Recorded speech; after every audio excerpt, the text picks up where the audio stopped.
So it is 7. In order to respect everyone's time, we will go ahead and get started. I'd like to introduce myself. I'm Kenesha Brown. I am a licensed professional counselor associate as well as a licensed marriage and family therapist associate, serving residents in the area of Texas. And today I'll be the facilitator for our topic of dating someone with a mental illness.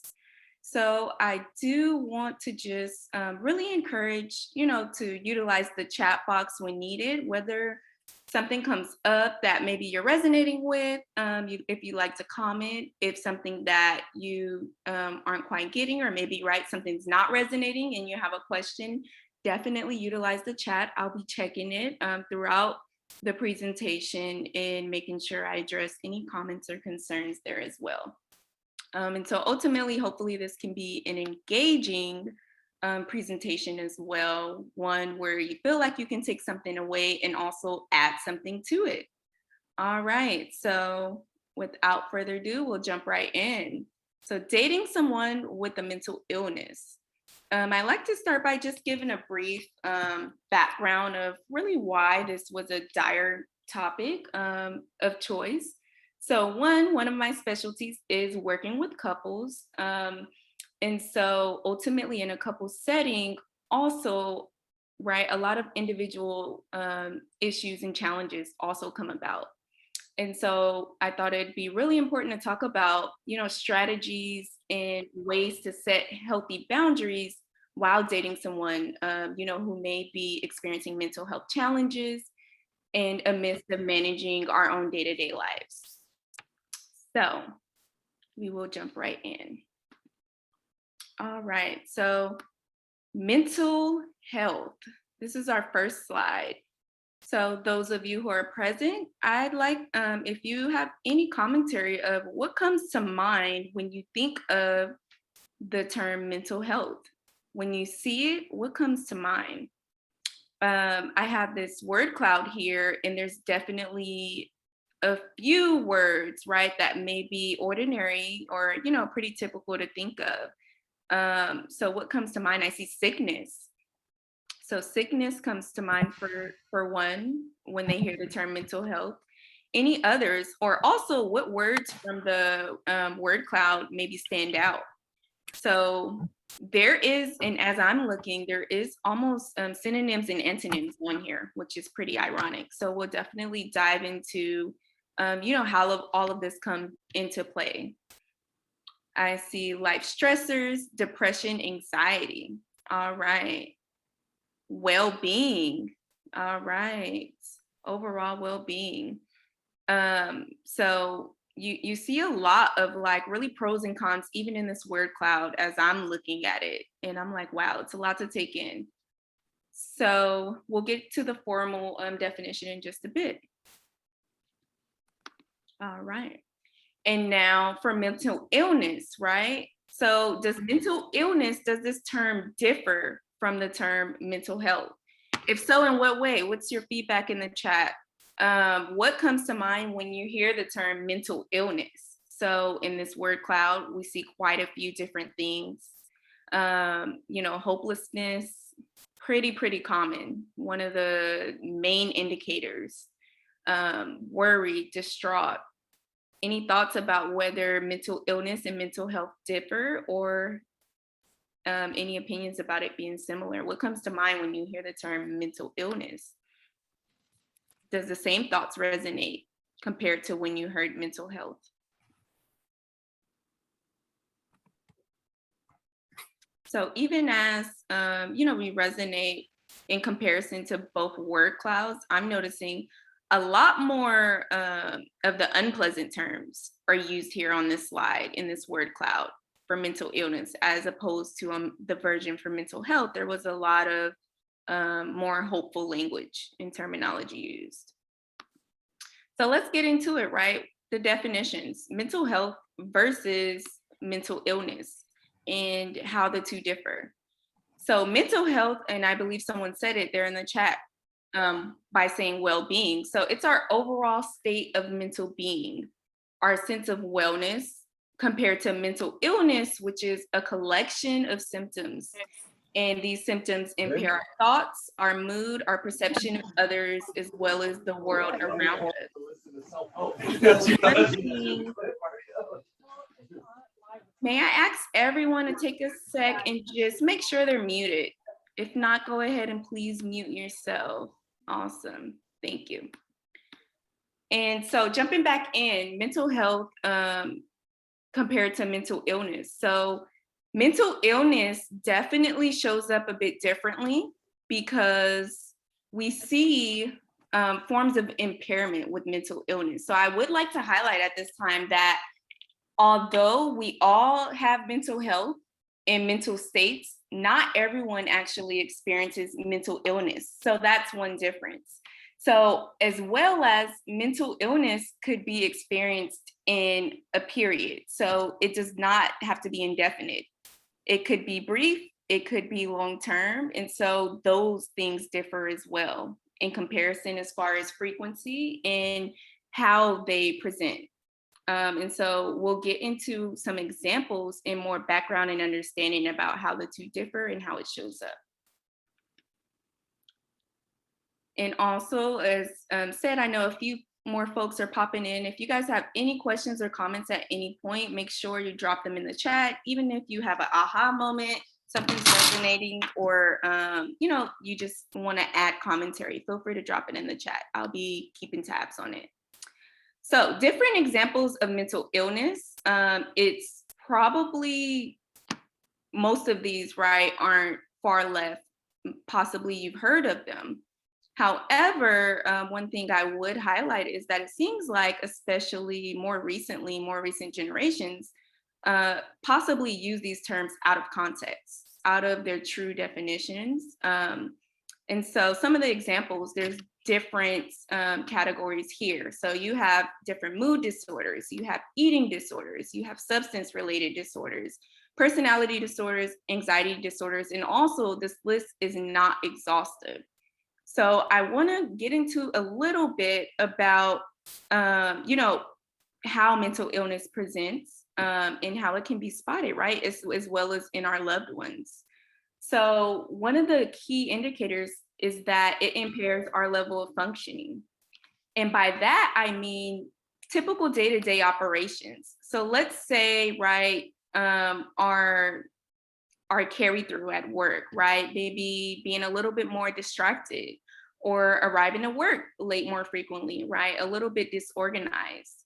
It also could possibly impair our personal relationships. So intimate relationships, platonic relationships as well. So maybe, right, someone experiencing mental illness or a partner of ours may be a little bit more easily tempered lately.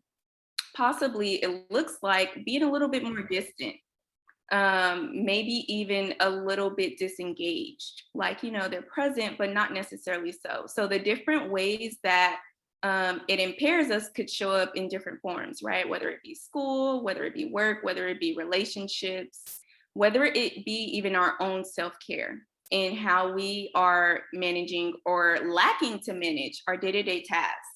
And so not all the time, but oftentimes it can be observable by others because you start to notice slight changes. So we'll get into a few of these specific disorders. I do want to highlight that it is not used to self-diagnose or, diagnose your partner or anyone else. So just, I'm going to be reviewing brief general background about some of these disorders and some of the features that you may notice. However, there's more, specific criteria as far as like frequency, how long you have to be experiencing these symptoms and things like that and so forth. So let's get into it. So what it's like for them, just to shed light on a few of the disorders that were mentioned. For example, anxiety is actually one of the most common, anxiety and depression, most common mood disorders.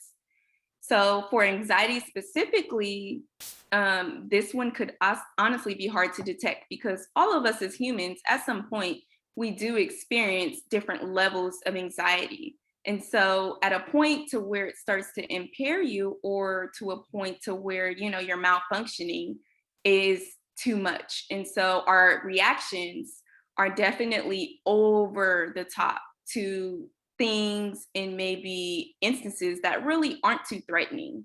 So general or mild, very low level anxiety actually helps us function and operate day to day.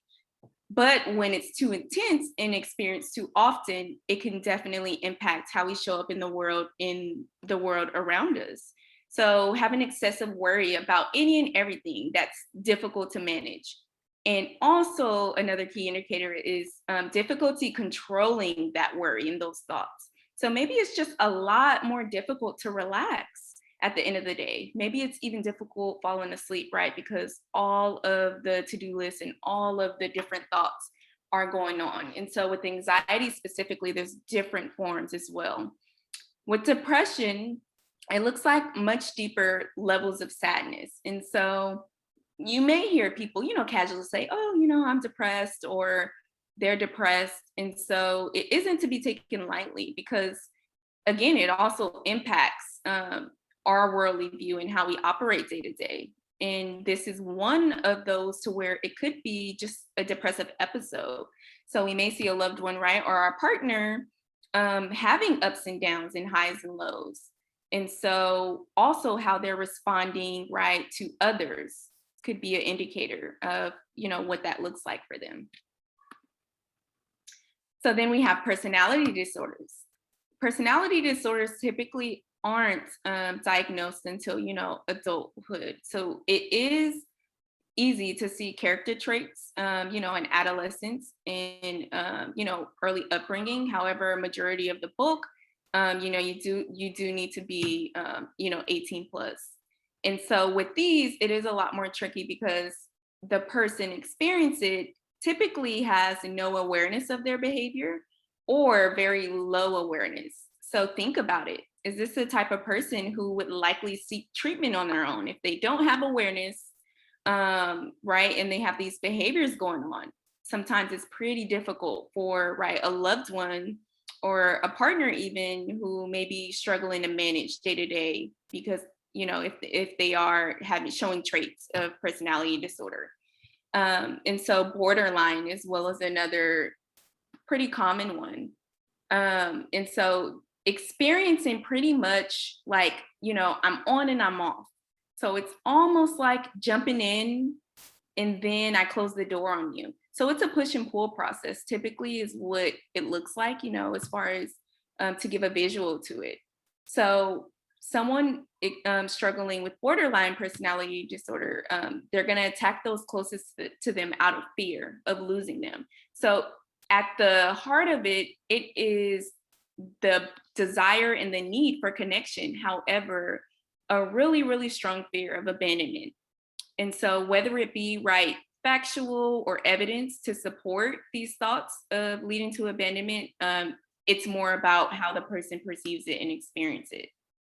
So one rule of thumb definitely for these specific types of disorders is that oftentimes as a loved one, engaging with someone with a personality disorder, it could be easy to personalize their reactions, right? And also impact our mental health overall. So another word cloud. I'd like you guys, those who are present, to what comes to mind when you hear the word boundaries? Any thoughts? What comes to mind? And also looking at the word cloud, maybe some of those words stick out to you. What do you believe about boundaries? Go ahead and drop it in the chat. So we see multitude of things. So trust, setting, encourage. I see limitations. All right. Limitations, yes. A bubble of protection. Yes, that even gives a visual to it for boundaries. Yes. So oftentimes, I think I actually hear it described that way of, knowing yourself in your own bubble and protecting your bubble. I see guidance and standards. Yes, that resonates. Self-care. Self-care, ultimately. Yeah. So you guys summed it up just perfect. So boundaries is basically in essence of knowing where you begin and where another person ends. So, which can be challenging sometimes, especially right in a relationship. With those closest to us, oftentimes um, we're put to the challenge of, right, are we going to implement boundaries? Are we going to set a boundary?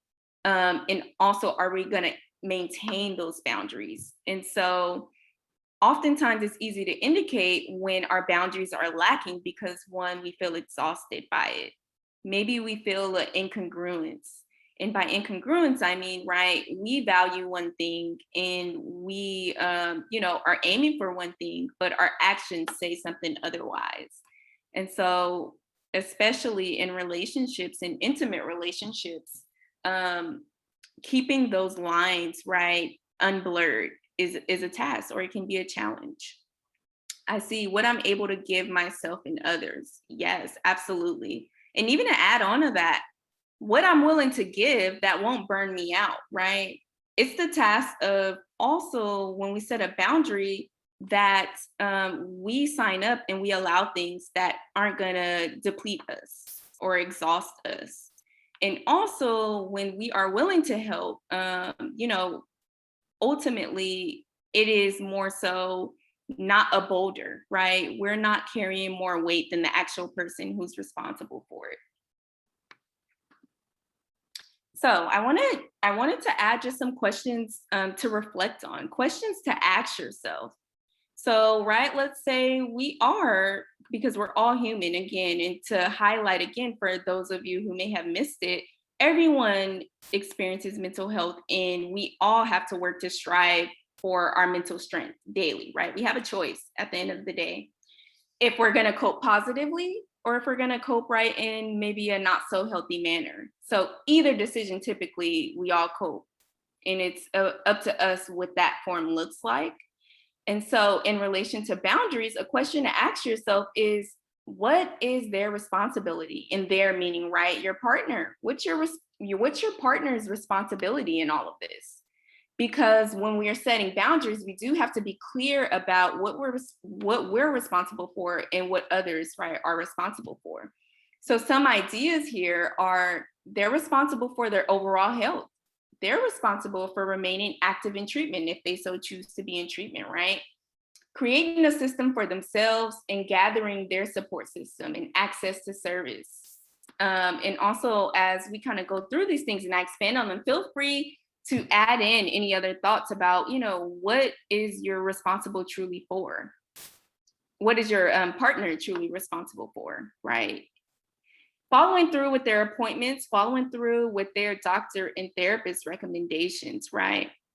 So a lot of these ideas on the right side are indicating that, oh, wow, we actually don't have control over our partner, right? No matter how badly we may want to be there and support, we cannot control that person. And so getting a clear vision on what they're responsible for is an important question to ask. So, and also one thing to cue you when they're experiencing shifts. So, when they're having lows, right, to be able to detect that and ask for help, which can be challenging. Take a second and think about that. What could be a barrier for someone to actually cue you in when they're struggling? I can think of one. Definitely, even especially social media. Oftentimes, right, when we all engage in social media, if you're active on it, you notice people post their accomplishments, right? It's very rare where people go on there to post, real deal daily hassles that we all experience. And so it almost creates this culture of perfection and striving for it. So it can be challenging to be vulnerable in that sense, right? To cue you in on, hey, I'm struggling, right? Or maybe I think I'm having an episode, right? Maybe I'm spiraling. That can be tough because of fear, ultimately, and of judgment. I see shame. Oh, yes, absolutely. Sometimes, right, it's not that we truly don't want to ask for help. It's, I don't even know what it looks like to, right, disclose I'm struggling with this, or maybe I don't even understand, right, how to identify, right, the feelings that are attached to this. So really important things. And last but not least on this list, they're responsible to articulate ways that they feel supported. This one's big. So in my work with couples, oftentimes, and also just even casually, right, as I'm speaking to people, we typically, and I say we, myself included, right, we joke about, oh my goodness, how nice would it be for our partner to just read our minds, right, to just know without me having to tell them. So the reality of it is that we want to set our partners up for success, and we want our partners to set us up for success. And what I mean by that is that if you don't give me a cheat code, right, of what you want and what you need and what you desire, it's definitely hard to say that I'll know. How will I know? And so when we assume, it makes things challenging. And so best case scenario is to articulate ways that you feel supported, so that, guess what? You do this advanced plan ahead and ahead of time, right? You guys are emotionally connected, and you can plan ahead for right spirals, or right, maybe holidays particularly is a more challenging time for that person, right? Or your said partner. And by them disclosing how they feel more comforted, right? Or what they need to be in solidarity with you ahead of time, you can plan ahead for that. So those are some examples of what your partner can be responsible for. So another question to ask ourselves is, what is my responsibility? Because when we, right, are in a committed relationship, we do hold some of that weight. And ultimately, as I highlighted before, right, we are not their doctor. We are not their therapist. And oftentimes, if we turn into those roles of like teacher mode or parent, right, or being pretty demanding, it creates a distance. And ultimately, right, inevitably almost, our partner can withdraw. And so, right, then there's more isolation and alienation. So, what is my responsibility? Some examples, and as you guys are thinking, and reflecting, feel free to drop anything that resonates in the chat of, what else you think adds to your responsibility. So one, being honest and open about your feelings. We all have needs, whether or not they've been honored in the past, or right, certain circumstances. That's probably up for debate, but we have needs, we have limitations, we have fears, we have concerns. And so being transparent about those, I like to call it critical conversations. I am personally a fan of critical conversations, because what's said often sets the legway in room, right, to address and to support. So again, silence oftentimes leaves us to fill in our own blanks. So when we can be transparent about how we're feeling about things and our limitations, then we can actually come up with a game plan. We can actually get to some level of understanding. So asking yourself, okay, what else is my responsibility, right? I am in a partnership with someone who actively maybe experiences, downfalls or episodes, or maybe highs and lows, right, with their mental health, reminding them of the goals that they have for themselves. And again, not to a demeanor, right, where it's coming across as critical or judgy, but I like to call it carefrontation. So, and notice how that's different from confrontation. Confrontation can be a lot less gentle, a lot more, right, cutthroat. So by being carefrontation, it's more gentle, right? We can still hold our partners accountable for, right, hey, and remind them, hey, right, when did you say you wanted to meet that goal by? Or accountability partner, we often call them those as well, right? So that can be something we're responsible for. And also, highlighting, hey, I noticed, right, maybe you haven't been doing your morning walk.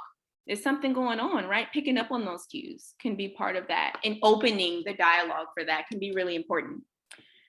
So finding creative ways to work around the illness, right? Again, I really want to highlight that someone who is experiencing mental health challenges, this does not, lead them, right? This is not their deathbed.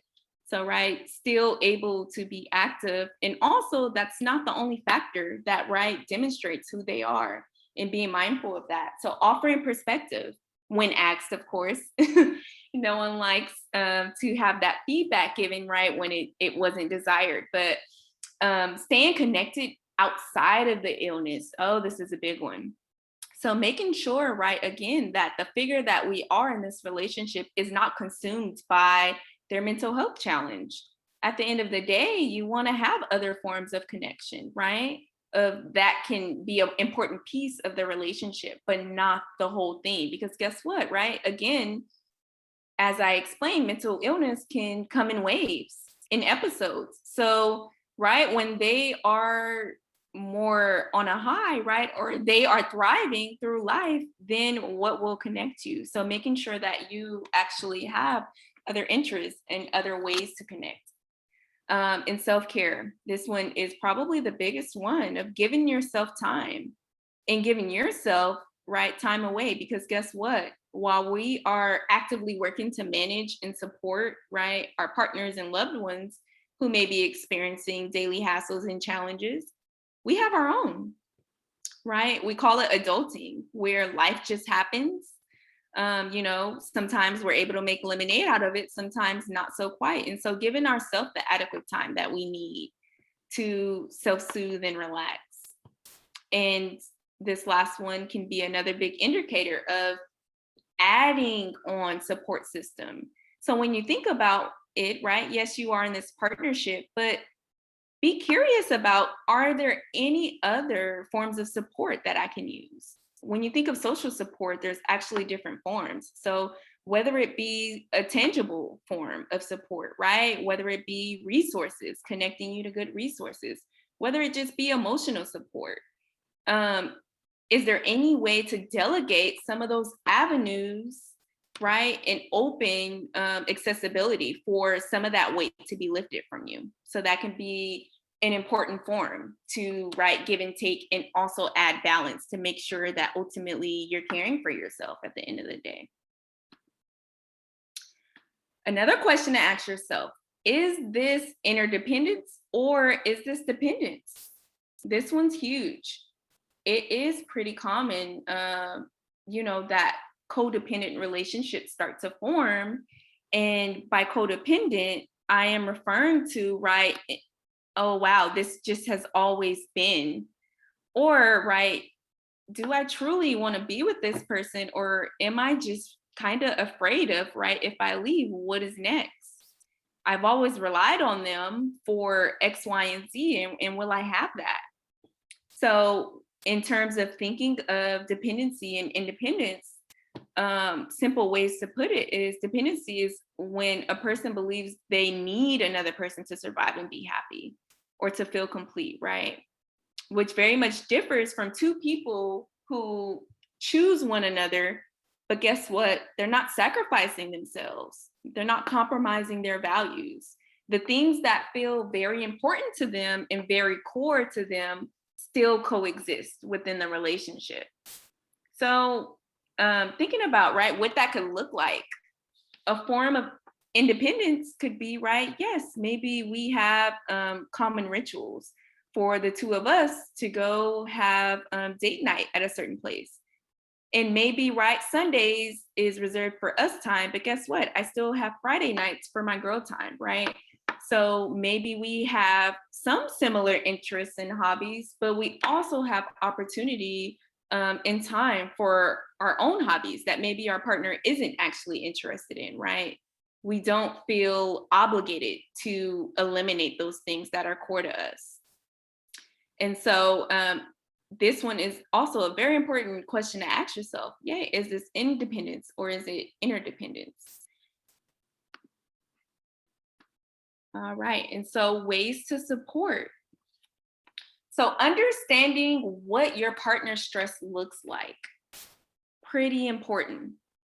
When we can understand what their stress looks like, guess what? We can also understand possibly what calms them, what soothes them. And so this first one honestly isn't an easy thing to detect, because guess what? If I want to hide it, I could be good at it. I can, possibly learn, right, how to hide the symptoms. Or maybe even if you ask directly, hey, right, is everything okay? Or I'm just checking in, or you use your confrontation skill that I briefly mentioned not too long ago. You have to depend on them being honest and transparent. So picking up on cues and understanding what their stress looks like. What is their routine? Because guess what? Whether they're in a relationship or not, routine is going to be very valuable and important for someone experiencing mental health challenges, right? And so having a common ground and a routine to turn to. Two, understanding their diagnosis. Again, this is possibly, right, one of the factors and elements of day to day to also increase understanding ultimately. And when we can better understand our partners, we can definitely bridge and show the emotional connection. We grow in empathy, right? And we also grow closer together. So whether it be understanding their triggers, right?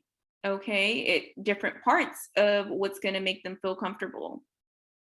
Creating a space for mental health conversations. I like you guys to reflect about what could be a good way to open that pathway in creating a safe space for mental health conversations to exist. I know one of the common ones, right, is how are you feeling? But guess what? As I think about it, that's oftentimes like used as like a casual day-to-day greeter. So you might ask someone, hey, how's your day? Or how are you? I can think of the common responses that come about. So good, good, right? Great, fine. And those are very surface level feelings, right? So when we have more intimate spaces and intimate connections, it is important to create that space for deeper dialogue surrounding mental health. So, what can a conversation starter be? What can it sound like as opposed to other than how are you feeling? Any ideas? Go ahead and drop them in the chat. So, four, eliminate judgment or critical language. So, when we use criticism, it is most definitely true that oftentimes, right, it is the fear taking over, or maybe even the anger, which is secondary emotions. And by that, I mean there is more emotions at the core, which we call primary emotions. So maybe really underneath, right, the hurt, underneath the anger, and it's hurt. Maybe it's fear. And when we can use our language to be vulnerable and demonstrate that rather than criticism, we definitely have more leeway, because guess what? Now I can actually hear you. I can hear your responses. When we start softer and gentler, we can open that pathway of creating emotional safety, which is ultimately needed to have those spaces to disclose and have these day-to-day real life discussions. And so sharing also your own mental health journey. Reflect on the things that you do day to day to maintain mental strength. What does it look like? Does it look like making sure you have 2 minutes to yourself, right? Throughout your busy day? Does it look like making sure you get some exercise in? And for example, right, even a simple disclosure of, oh, wow, I've been a lot more snappy lately. I notice I think I'm snapping at, right, my coworkers or clients. This just seems so unlike me. I think I better start cooking at home more. I think I better start meal prepping, right? And sharing how you maintain your own mental health can be a conversation starter and opener, because that can also elude trust of when we're vulnerable, oftentimes, right, vulnerability from our partners can proceed when we can set that standard. So it says here, I noticed you seem a little more quiet or sad lately. Is this right? Would you like to talk about it? Definitely. That can open the segue, right? Of guess what? Someone noticed me. Maybe for the first time, right? Someone actually sees me. And oftentimes it's not all spaces or environments that we have that opportunity for safety. So especially right in an intimate relationship or with your partner. It is important to create that space. And another way to support, of course, is encouraging them to seek treatment. And by encourage, right, that is not volunteering them to seek treatment, but encouraging them. Whether it is, right, offering it as an option, amongst other things, right, to seek support. Um, and also asking, hey, and asking them directly, how can I support? How can I help? Right? It seems like maybe you're experiencing a low. What can I do? Or offering a suggestion. Hey, I was thinking about X, Y, and Z. Would that be okay? Oftentimes takes the weight of them having to assign you a task as well. So that could be another option. So different interventions, more interventions for you. So listening. And by listen, I want to emphasize this is active listening. So listen not to respond, but to fully get the picture. I want to share a quick technique that can be really helpful as a listener. So encourage you to be curious. So which allows, hey, maybe asking more questions to get the full story in that background. And right, also making sure that you got it right before you respond, right? So you can call it paraphrasing or parroting, which may seem, oh my good, this is so elementary, but it can mean 1,000 words. It can go a long way, right? Of actually feeling seen and validated can be very important. So listening, right? Listening to listen and not to respond. And sometimes really that's all we long for, right? Maybe I'm not quite seeking for a solution, or maybe I don't really want the advice. I just really want to be heard, right? And that can go a long way with a partner, experiencing a challenging time. Practicing empathy. And I'd like to highlight that some of these are not skills that come natural to us.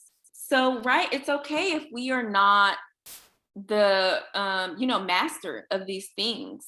Putting yourself out there and being open to learn or grow in these areas is also a pinpoint, right? Which can be challenging to do. If I've never actually seen empathy before, what does it look like? Getting more familiar with it, right? Seeing them as a person, not an illness. So again, as highlighted, mental illness is not the full picture. It's just a portion. And treating them as such, human, right? As you would with respect, as you would any human.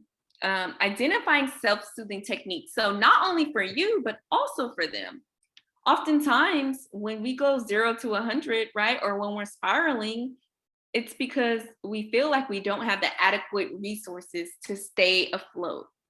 So we may start to slowly drift from, wow, the past month I was thriving and now I'm starting to struggle a little bit more and a little bit more frequently. Being willing to learn.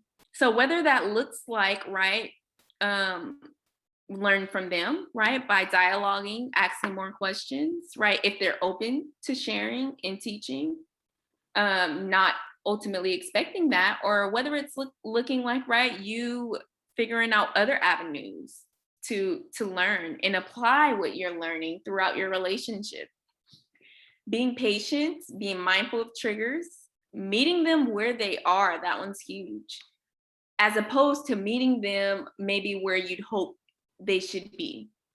So when we get to shoulds, we start thinking in error. Well, you should be over it, right? You should be able to get out of bed by now. It's been however many days or however many months.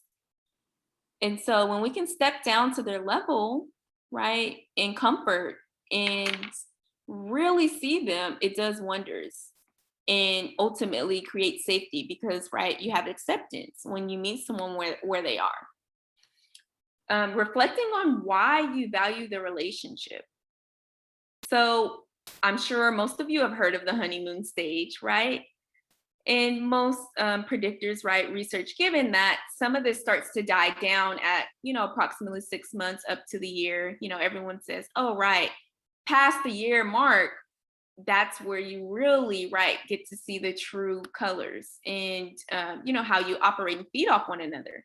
So reflecting on why you value the relationship might not come as easy because we become masters at pointing out the things, right, that are possibly bothersome that our partner does. Oh, can't stand they do this.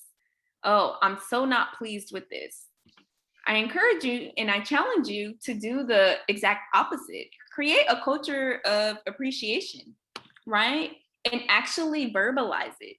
Sometimes it may be, right, you looking at your partner, oh, wow, right? Throughout the ups and downs, this is the one thing, their humor. I just love that about them. And maybe you're keeping it to yourself. Encourage you to vocalize, right?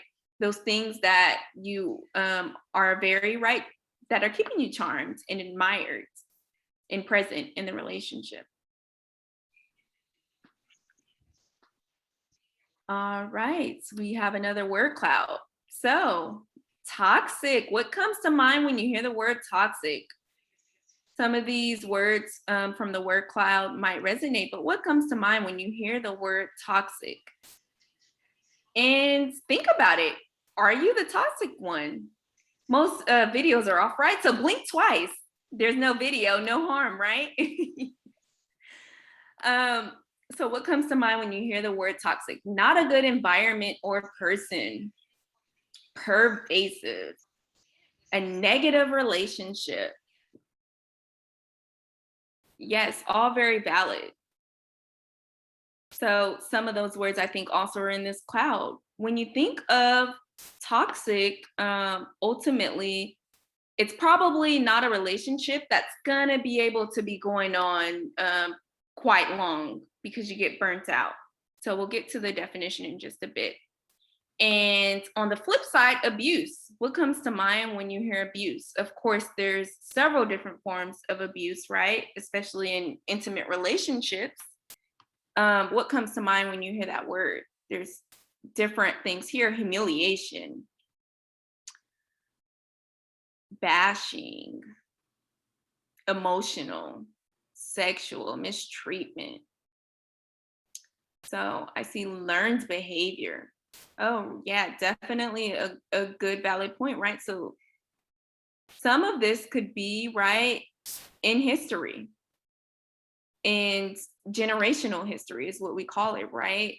Of where the barrier and it gets passed down from generation to generation, right? I was abused, so possibly I abused. Reactive and autopilot. Yes, very different from right acting and thinking things through. You just second nature. So as we get into this, I like to highlight, at any stage experiencing abuse, there's ultimately a cycle of abuse, and mixed with mental illness, right?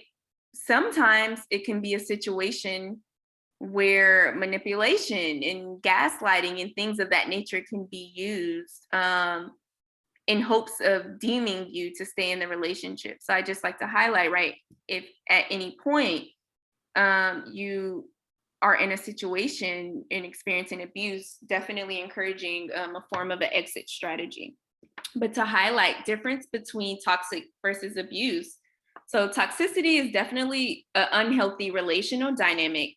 However, abuse very much differs because of the intensity, right? Abuse at the end of the day is about power and control.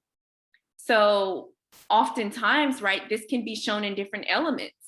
Maybe it is through, right, like financially, right? Of, okay, well, I'm going to cut you off and make you more dependent slowly but surely. Maybe it is in different avenues of, I'm going to, say things that have you doubting yourself. We call that gaslighting, right? Of where you start to lose part of that intuition and trust and ability. Can I actually trust myself? Am I making the right decision?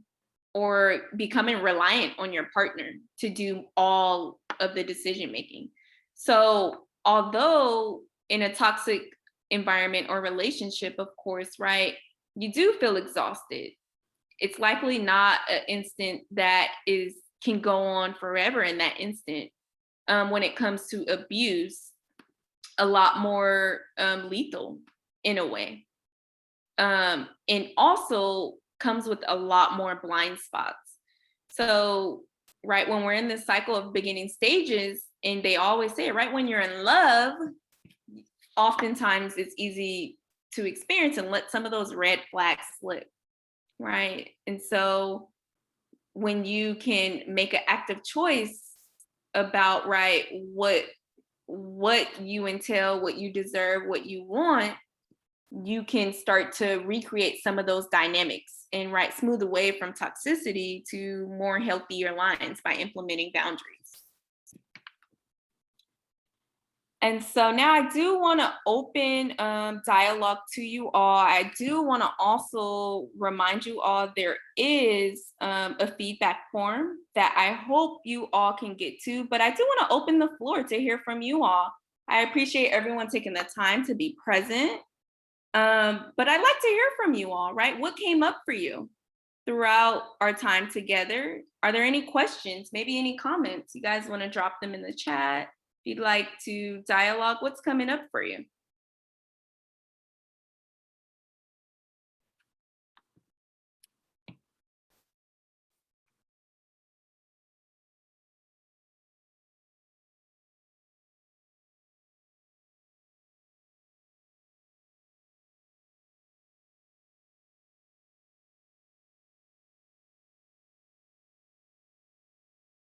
Found interesting how you differentiated toxic versus abuse. I thought they were the same thing. Yeah. So even just to clarify, right? So toxicity definitely not an environment glorified, right, or to sustain or be in. When we think of forms of abuse, right, it is oftentimes a lot more severe, right, in those relationships because of the desire or need or that set partner to want to power and demand power and control, right? And that's just almost kind of comparing like healthy coping compared to unhealthy coping, right? So if I so choose to hit a wall, is that the best case scenario for me? No, right? It could cause harm. Um, in essence of, right, if I am self-harming or if I am planning, right, to do something, like different severities there, pretty much. Thank you for your comment.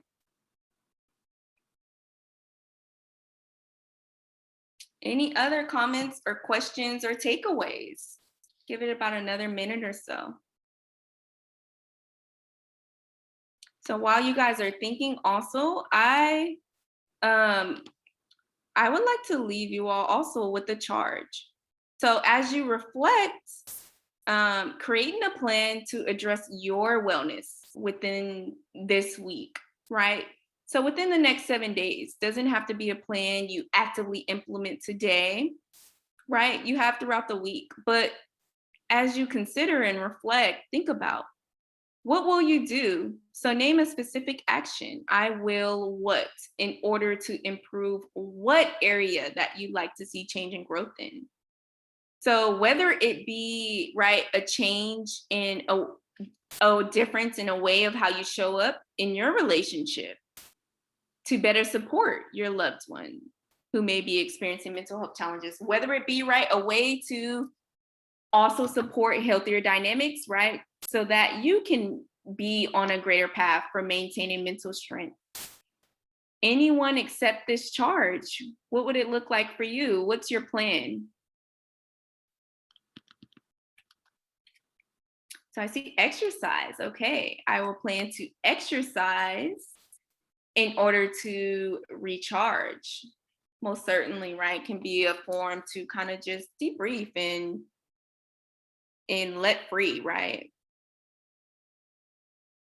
Anyone else willing to accept the charge?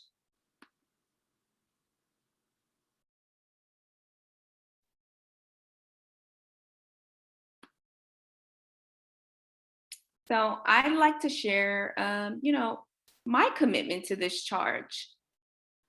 I will be more intentional about being present, right? So I'm tuning into my active listening in order to improve opportunities around me, right? And so, again, highlighting the transaction of when we have opportunities and when we can create those spaces, it can be life changing for whomever. So I see. Awesome. So glad it was helpful.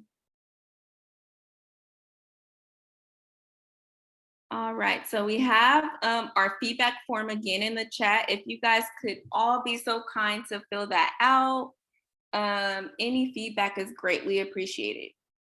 Proactive, compassionate self talk to be more patient. Oh, yes. Self compassion can definitely do wonders. Awesome.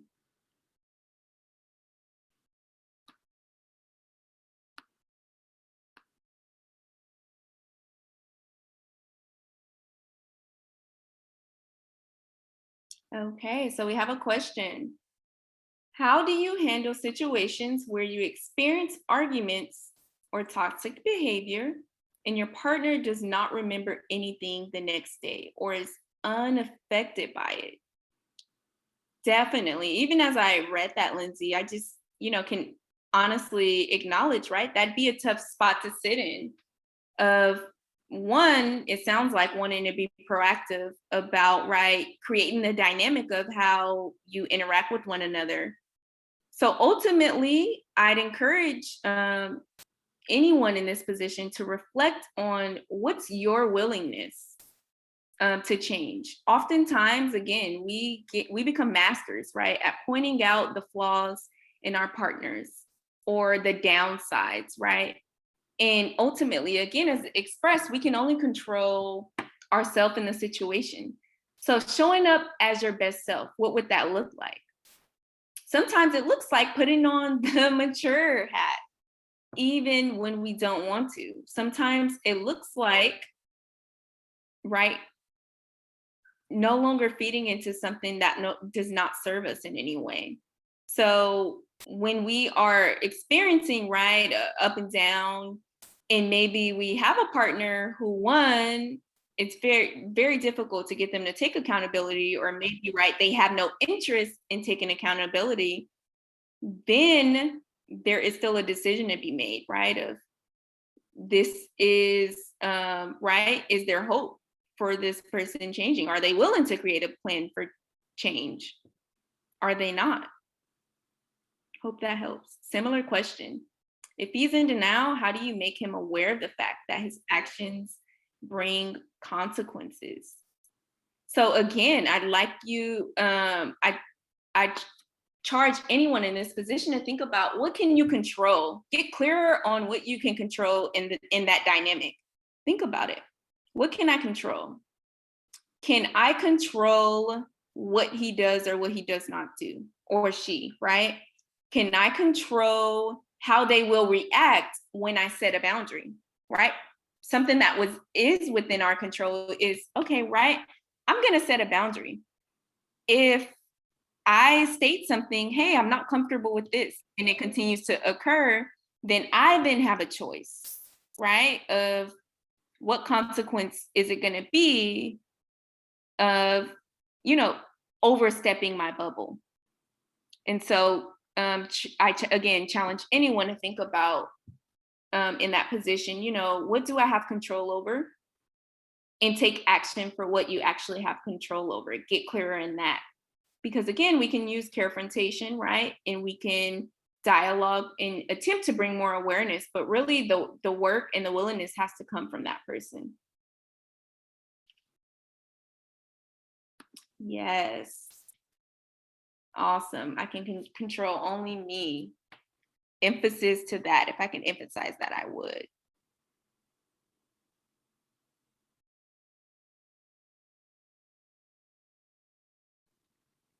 Any groups? Absolutely. Depending on, not sure, right, age ranges in here, but I will drop our site in here, and we actually have running groups running. And also to emphasize my wealth, anyone, oh, I think I actually have it on this next slide. but I just dropped our site in the chat. But anyone interested specifically as well, individual or couple support, um, that is right. I work with young adults. I work with couples, primarily those experiencing relational issues, mood disorders, life transitioning, stress management. Those are typical areas of mine. So as far as groups, definitely you can check out our site, and see what running groups we have and see if any of those fit you for sure as well. And also allied groups, like even Al-Anon, like for example, not sure if you're familiar with that term, so I'll also drop it in the chat. Like that's a form of a group of supporters, right, of those who have loved ones who are experiencing substance use disorders, right? And so not that the person actually attends these groups, these are the support groups of things like that. So there are definitely support groups set for, right, those who are the caretakers as well. Okay, you're familiar with Alana. Awesome. All right, any last questions?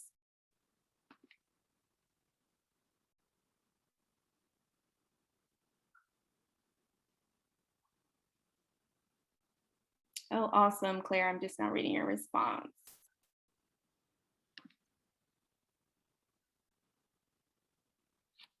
Oh, thank you so much. Awesome. Well, I want to thank everyone for your time. You could have been anywhere, but you chose to tune in here for this webinar. And your support and your engagement has been everything.